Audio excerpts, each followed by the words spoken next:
Salut tout le monde, c'est Yannick pour la chaîne Le Temps d'un jeu.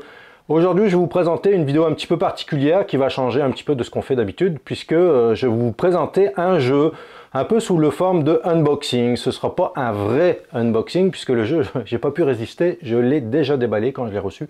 C'est un jeu que j'ai acheté par une campagne socio-financement, en fait, par l'intermédiaire de Kickstarter. C'est un jeu qui n'est pas tout nouveau, il date de 2005, mais qui a été remis au goût du jour justement par la campagne Kickstarter. Un jeu de Bruno Cathala et Ludovic Maublanc. Et il s'agit de Cyclades Legendary Edition. Donc je vais vous présenter ça tout de suite après l'introduction.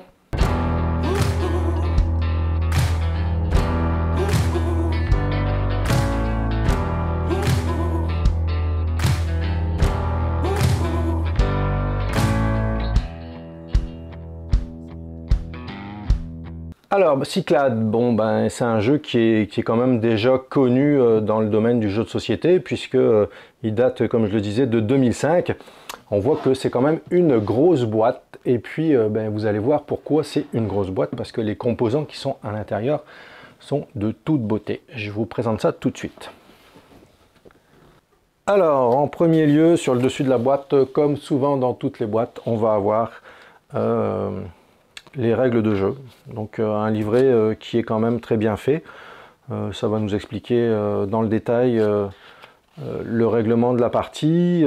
J'ai rien à dire, franchement, les règles sont très bien amenées. Je pense pas qu'il y a d'ambiguïté. La spécificité aussi de la nouvelle version, c'est que le plateau est modulable aussi en fonction du nombre de joueurs. Donc on va se retrouver avec un plateau qu'on va pouvoir avoir différent en fonction du nombre de joueurs. On verra les tuiles tantôt. Donc on a les explications pour les créatures, pour les différents dieux. Également aussi les règles pour les parties à 4 et 6 joueurs et les règles pour 2 joueurs. Ici les descriptifs des créatures. Les créatures figurines, on verra quelques figurines tantôt. Le descriptif des héros, donc quand on a un héros, on acquiert une capacité particulière. Et puis en fait ici, la mise en place pour le nombre de joueurs en fonction de combien on va être en fait finalement. 6 joueurs, 5, tout est bien indiqué. Donc livret de règles, rien à dire. Une petite table des matières à la fin. Ça permet de s'y retrouver un petit peu plus facilement. Des fois, les livrets de règles, on a tendance à chercher pas mal. Oh, je trouve plus la règle, etc. etc. Mais là, on peut s'y référer quand même assez facilement. Voilà pour le livret de règles. Ensuite, on va y trouver les paravents. Donc les paravents, en fait, qui vont servir à cacher l'argent qu'on va avoir, donc qui va rester secret. Ici, on a une illustration sur le devant de notre paravent. Donc chaque joueur, en choisissant sa couleur, va avoir une illustration différente. Et puis de l'autre côté, on peut voir, on a les différentes phases, en fait les 6 phases de la partie qui vont nous permettre de savoir qu'est-ce qu'on a à faire pendant cette phase-là. Donc je n'entrerai pas dans les détails des règles, là, mais ça fait quand même un petit rappel, ça permet de savoir où on en est. Des fois on peut oublier qu'est-ce qu'on fait dans une phase, donc là ça nous permet de le rappeler quand même assez facilement. Donc vraiment les illustrations, des très belles images. Une différente par personnage. Super. Vraiment c'est très beau. Ça met un petit peu de couleur. Ensuite, en dessous, on va y trouver le plateau offrande. Donc c'est un jeu qui marche avec un principe d'offrande. Donc pendant la partie, on va sélectionner un dieu. Il va y avoir un dieu par joueur, pardon. On n'a pas le droit d'avoir le même dieu à 2 joueurs. Et puis on a un système d'offrande. Donc on va d'enchères. On va enchérir sur le dieu qu'on va vouloir acquérir. Chaque dieu a une capacité particulière. Ici, on a le côté où on va mettre les cartes créatures. Ici, les prêtresses qui vont nous servir à garder éventuellement les dieux. Parce que si on ne peut pas entretenir son monstre, pardon, ben, on va le perdre et puis ce sera fini, on ne pourra plus l'utiliser. Apollo ici, qui est un dieu, mais il ne sert pas à grand chose en fait. On va plus pouvoir récupérer des ressources avec lui, enfin oui, de l'argent en fait. Si jamais on n'arrive pas à avoir le dieu qu'on voulait ou qu'on est bloqué un petit peu, on peut toujours aller sur Apollo. Donc bien illustré encore une fois, rien à dire, vraiment l'illustrateur a fait un très beau travail. Alors ensuite on arrive sur le gros du jeu, les figurines de toute beauté. Vraiment la production au niveau des figurines c'est magnifique. Donc ici on voit en plus donc les figurines qui sont marines on va dire. On a un petit support avec de l'eau. Donc très bien fait, vraiment il y a quand même beaucoup de détails sur ces figurines là. C'est vraiment super bien fait. On a le petit bateau ici qui va se faire manger par la créature. Donc vraiment la production des figurines, ici on a le cyclope par exemple aussi. Donc super bien fait, beaucoup de détails. Je ne sais pas si je vais les peindre, on verra. Mais déjà juste là, c'est sûr que c'est toujours beau des figurines peintes sur un jeu, mais on a vraiment déjà une très belle qualité. Juste, c'est sûr ça manque de couleur, mais bon, faut pas en demander trop non plus. La qualité des figurines est déjà super belle. Donc, là vraiment, ils ont mis le paquet de figurines thermo moulées là, je dirais. Hein. Mais ici on a les figurines des personnages qu'on va pouvoir choisir, c'est des héros, pardon, oui, ça c'est les héros. Par exemple ici, ici c'est Achille, je sais que c'est Achille celui-là. Bon, il ressemble un petit peu au Achille de Troie, je ne sais pas si vous avez vu le film Troie avec Brad Pitt, c'est le même bouclier. Donc ça c'est les héros qu'on va pouvoir avoir, qui vont nous donner des capacités aussi pendant la partie. Donc par rapport à la version de base, il y a des héros qui ont été rajoutés. Ici on a une figurine qui est assise sur un coffre, je ne sais plus le nom de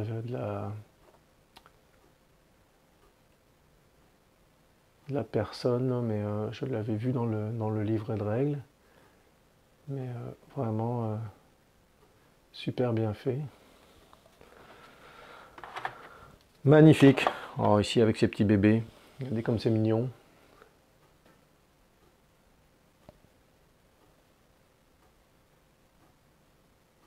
Bon. Très belle production au niveau des figurines. Ici, je ne sais pas le nom du monstre non plus. Là. Il y en a un qui est avec une encre, un autre avec un coffre, et puis l'autre qui tient une pierre au-dessus de sa tête. Donc superbe. Ça va avoir de la prestance sur le jeu. Là. Rien à dire de ce côté-là, ça va être beau. Alors vient ensuite les plateaux joueurs, enfin les figurines joueurs.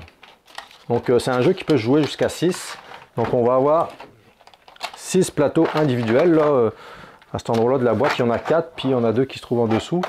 Et puis chaque personnage en fait va avoir des figurines différentes. Par exemple ici, pour les bleus, on a un petit soldat avec une hache et son bouclier.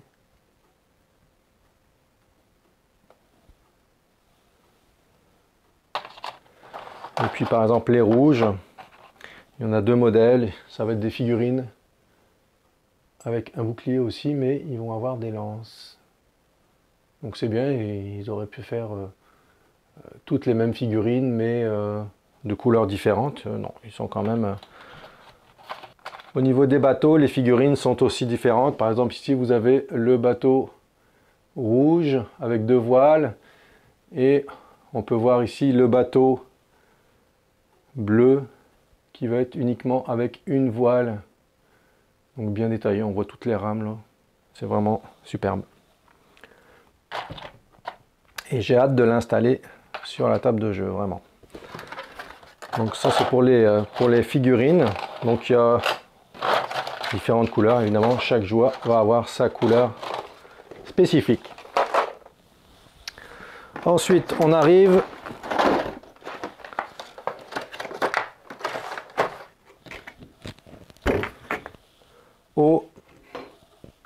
à un autre plateau. Ici on a les figurines mercenaires. Les figurines mercenaires, elles sont toutes pareilles. C'est bien correct là. Donc ce sont des mercenaires qu'on va pouvoir utiliser pendant la partie, au départ qui sont, je dirais, plus ou moins neutres, et puis qu'on va pouvoir recruter pour renforcer son armée. Donc les figurines encore, bon, c'est le même principe, très bien fait. C'est le même principe que les figurines des joueurs. Ici on a tout ce qui est bâtiment en fait. Donc ici on a le temple.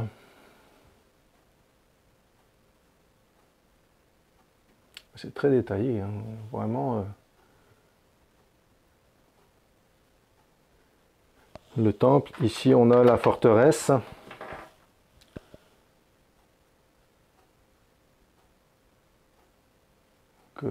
Des figurines qu'on va pouvoir poser sur le plateau quand on va pouvoir les gagner. On va les mettre sur nos zones. Là, ici, c'est l'université. Un petit peu moins bien parce qu'elle est blanche. Avec l'éclairage, on voit moins bien. Et la dernière, en fait, c'est le port. Donc, qu'on va pouvoir poser ici. Puis quand on aura 4 figurines à un endroit où on a nos unités, eh bien, on va pouvoir mettre la grande figurine qui va représenter un petit peu toutes les autres, l'université ici, le temple, le port, puis la forteresse autour. Et en fait, le but du jeu, c'est d'avoir 3 figurines de cette taille. Puis quand on en a remporté, c'est 3 ou 4, je ne sais plus. Vous allez pouvoir le dire si vous voulez. Je vais vérifier ça. Mais quand on a 3 donc, ou 4, eh bien, on a gagné la partie. Sachant qu'on va pouvoir aller en piquer aux autres. Donc, par l'intermédiaire des batailles. Donc, super beau. Super belle production. Donc, ça change un petit peu des petites figurines en carton. Mais je pense que ça valait le coup d'avoir ce genre de production là, parce que c'est vraiment de toute beauté. On va remettre ça. Ensuite, j'ai oublié. Ensuite ici, donc on a les jetons cornes d'abondance, donc qui vont nous permettre de ramasser de l'argent en fait au fur et à mesure de la partie. Donc on a un côté avec une corne d'abondance, puis si on arrive à la bonifier, on a un côté avec 2 cornes d'abondance. Donc on va pouvoir ramasser plus d'argent, l'argent qui, comme tout le monde le sait, est le nerf de la guerre. Donc comme c'est un jeu où il va y avoir des combats, on n'a pas le choix, il va falloir aller ramasser de l'argent. Donc ça c'est des petites pièces en bois. Ici on a, ici oui, ce sont les améliorations pour les cités en fait. Donc on va pouvoir mettre des améliorations dessus pour avoir des capacités particulières pour nos cités. Donc, des petits jetons qu'on va pouvoir piocher. Et ici, je me suis payé un petit luxe. Ça va être les pièces en métal, parce que à la base, ce sont des pièces en carton. Donc, on pouvait commander une centaine de pièces en métal. Bon, c'est des pièces en métal. Hein. Il y a deux côtés. Un côté où on a la figure, puis l'autre côté où on a un bateau. Toujours satisfaisant de manipuler des pièces en métal dans les jeux. J'adore ça. Superbe.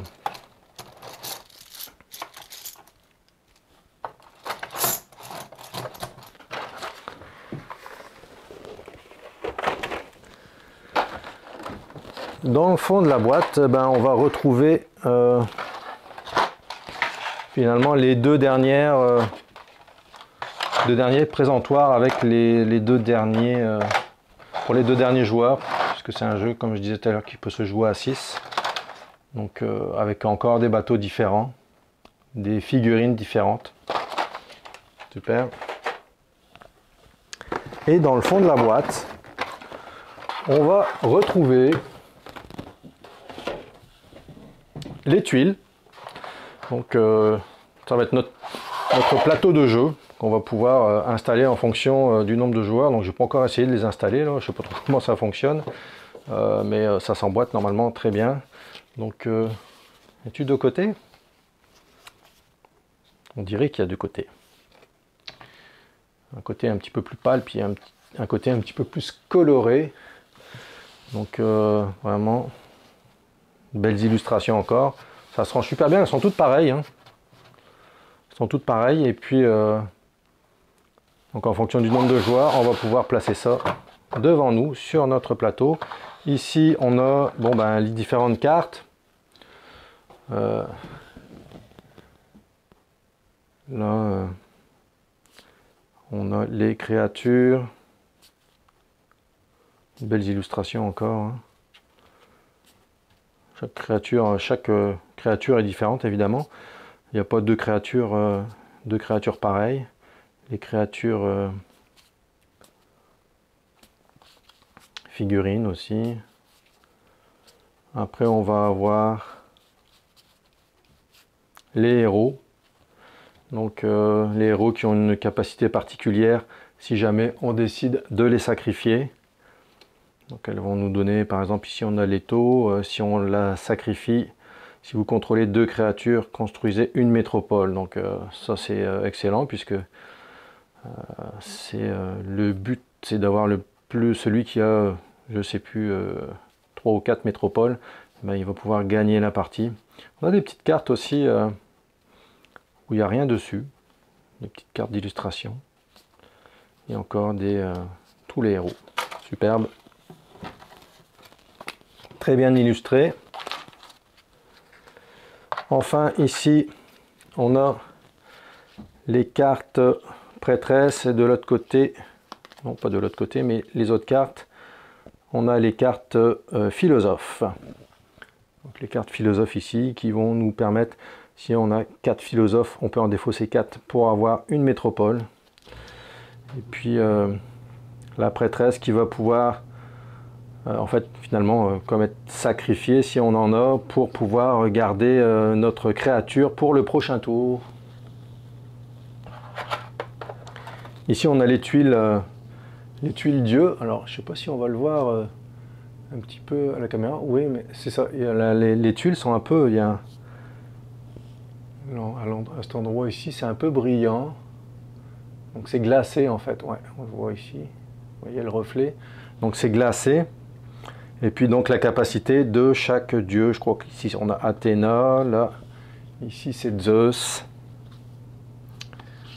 là je ne sais plus, Arès, là il me semble, Poséidon, donc des dieux qui vont circuler un petit peu sur la piste des enchères pour pouvoir nous donner des capacités aussi particulières. Alors voilà, c'est un petit peu la présentation du jeu que je voulais vous faire. Je vous ai donné quelques petits points de règle pendant le unboxing, là, mais il n'y a rien de vraiment précis.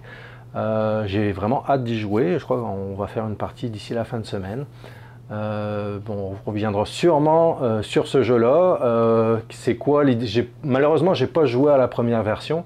Donc ceux qui ont eu la première version et qui ont déjà joué la version pimpée pourraient nous dire ce qu'ils en pensent par exemple, parce que moi j'aurais pas de comparatif.